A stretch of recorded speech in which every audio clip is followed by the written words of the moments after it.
Hello friends, welcome back to my new video guys and my YouTube channel guys. Today friends we are going to talk about guys Infinix phone Find My mobile setting, how to enable it.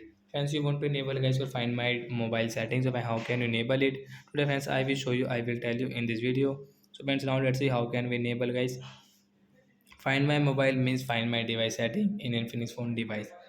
So before starting video friends, first of all go and subscribe the channel guys, click the bell icon, like the video. First of all guys, we will on our phone setting guys.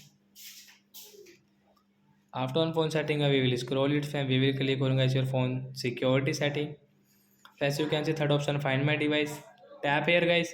First you want to enable, so friends you can enable your find my mobile setting from here. Way to use your find my device setting, find my device app, find my device app, web. Find my device helps you locate this device remotely. If you lose the device guys, it also helps you guys keep your data safe. So like that guys, you can enable your find my mobile setting guys and you can use, and friends you want to track your phone, so you can track also guys. So that's it guys, thanks for watching the video guys. I hope friends you have understood how to enable find my device. Bye guys.